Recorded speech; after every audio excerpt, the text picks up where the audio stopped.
Hello everyone, इस lecture में हम पढ़ेंगे बायोइन्फॉर्मेटिक्स की यूनिट 3। इसमें हम जानेंगे कि इंट्रोडक्शन ऑफ मशीन लर्निंग। तो machine learning is a branch of artificial intelligence that enables computer to learn patterns from data and make predictions और decisions without being explicitly program. इसका मतलब है कि कंप्यूटर को बार बार प्रोग्रामिंग करके हर काम बताना नहीं पड़ता है। हम कंप्यूटर को डाटा देते हैं, कंप्यूटर उस डाटा से पैटर्न सिखाता है, फिर वही पैटर्न यूज करके नए डाटा का आंसर प्रेडिक्ट करता है। इस प्रोसेस को हम क्या बोलते हैं? मशीन लर्निंग बोलते हैं। अगर हम एग्जांपल की बात करें तो सपोज करो कि हमने यूट्यूब को तुम्हारी वॉचिंग हिस्ट्री मिलती है। तो अगर तुम बायो टेक्नोलॉजी की वीडियोस बार बार क्या करते हो, देखते हो, सर्च करते हो, तो यूट्यूब समझ जाता है कि तुम्हें बायो टेक्नोलॉजी क्या इंटरेस्ट है, पसंद है। तो अब वो क्या करेगा? ऑटोमेटिकली बायो टेक्नोलॉजी से रिलेटेड जितनी भी वीडियोस वगैरह होंगी वो रिकमेंड करेगा आपको। यही क्या है? मशीन लर्निंग है। अगर इसकी प्रोसेस की बात करें तो फर्स्ट इसका स्टेप होता है ट्रेनिंग डाटा। तो सबसे पहले मशीन को डाटा दिया जाता है, ट्रेन करते हैं। इस डाटा को ट्रेनिंग डाटा कहा जाता है। जैसे कि हमने क्या किया, इनपुट दिया, आउटपुट दोनों होते हैं इसमें। और स्टेप 2 की बात करें तो मशीन लर्निंग मॉडल्स। मशीन इस डाटा को एनालाइज करेगा, पैटर्न को आइडेंटिफाई करेगा, रूल्स को सिखाएगा, एंड इस प्रोसेस को हम क्या बोलेंगे? ट्रेनिंग कहते हैं।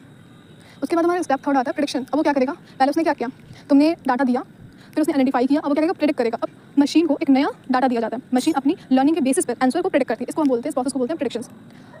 जैसे कि फ्लो चार्ट है कि training data, machine learning model, then pattern learning, उसके बाद प्रेडिक्शन करेगा न्यू डाटा का। अब हम ट्रेनिंग के फेज देखें तो नोट्स में है कि model learn from the data.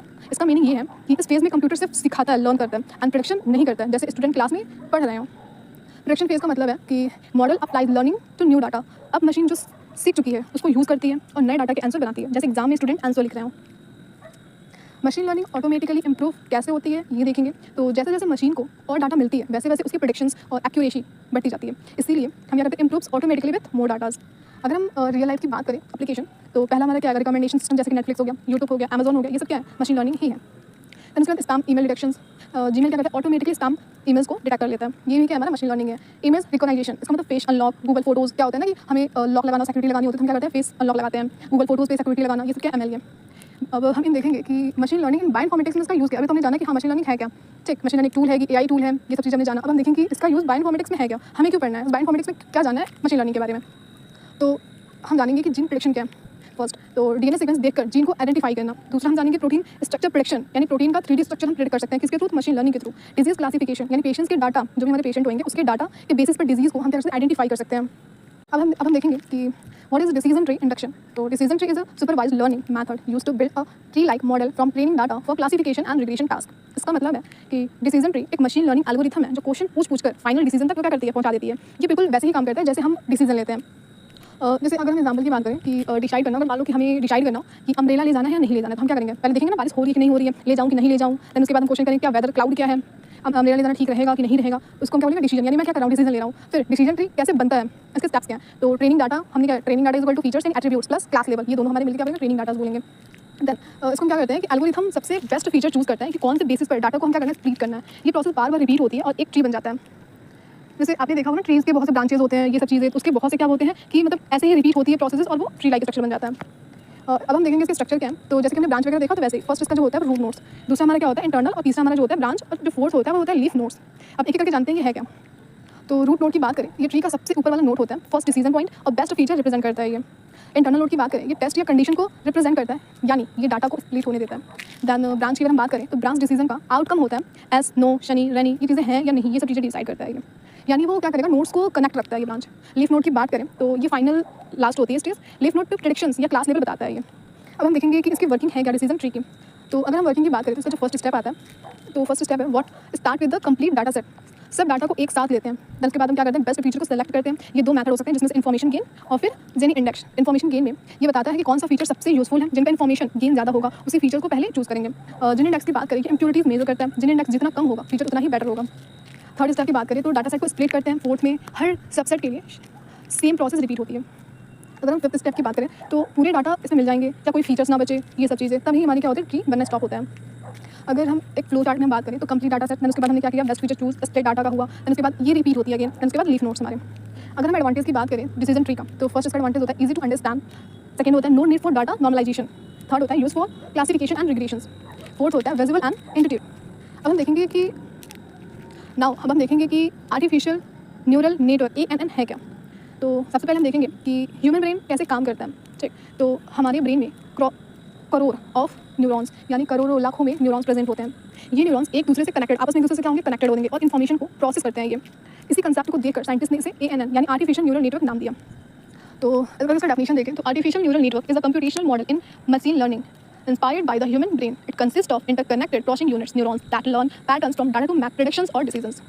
ANN एक मशीन लर्निंग मॉडल है जो ह्यूमन ब्रेन की तरह ही क्या करता है, काम करता है। जैसे ब्रेन के न्यूरॉन्स इन्फॉर्मेशन प्रोसेस करते हैं, वैसे ही artificial neural network artificial neurons data को प्रोसेस करके आउटपुट देते हैं।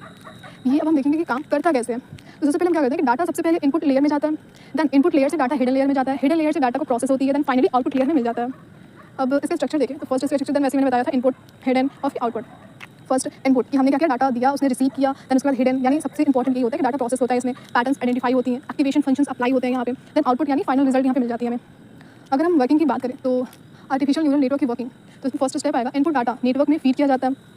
हर इनपुट को एक वेट दिया जाता है, वेट बताता है कि कौन सा इनपुट कितना इंपॉर्टेंट है। देन थर्ड स्टेप है, न्यूरॉन सबसे इनपुट का वेट सम कैलकुलेट करता है, यानी इसका जो फॉर्मूला होता है वो होता है कि output is equal to input into weight plus bias. Fourth step है, अब एक्टिवेशन फंक्शन अप्लाई होती है, ये डिसाइड करता है कि न्यूरॉन एक्टिवेट है या नहीं है। फिफ्थ स्टेप है हमारा, आउटपुट जनरेट होता है, यानी यहाँ पे अब लास्ट स्टेज है हमारा ये क्या कि हाँ अब आउटपुट हमारा मिलेगा। अगर प्रेडिक्शन गलत होता है तो यहाँ पे एरर आ जाता है। देन उसके बाद इंपॉर्टेंट टर्म्स हमारे इसमें क्या आए थे, वेट था, बाइस था और एक्टिवेशन फंक्शंस थे, बाइस था। देन अब हम देखेंगे next topic, hidden Markov model यानी HMM। तो सबसे पहले हम देखते हैं कि इसका इंट्रो है क्या।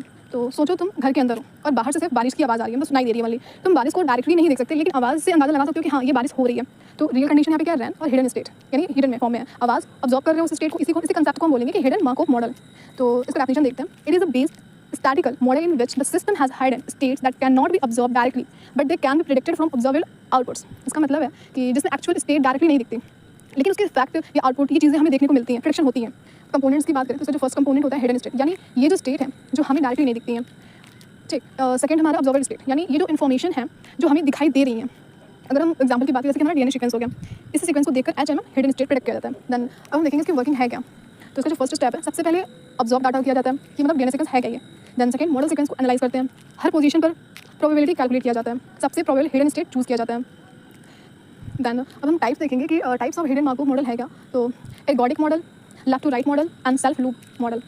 तो एर्गोडिक में होता है, इस मॉडल में हर स्टेट किसी भी दूसरी स्टेट में जा सकते हैं। लेफ्ट टू राइट में इस मॉडल में मूवमेंट सिर्फ लेफ्ट टू राइट होती है, जैसे कि हमारे फिगर में। सेल्फ लूप में क्या होता है, इस मॉडल में स्टेट अपने आप पर भी रिपीट हो सकती है। एप्लीकेशन की बात करें इसमें तो जीन प्रोडक्शन हो गया, प्रोटीन सीक्वेंस एनालिसिस हो गया, प्रोटीन सेकेंडरी स्ट्रक्चर प्रेडिक्शंस हो गया, exon intron identification, transcriptions, start site predictions, ये सब चीज़ें इसमें आ जाएंगी। देन उसके बाद हम स्टार्ट करेंगे अपना जेनेटिक एल्गोरिथम।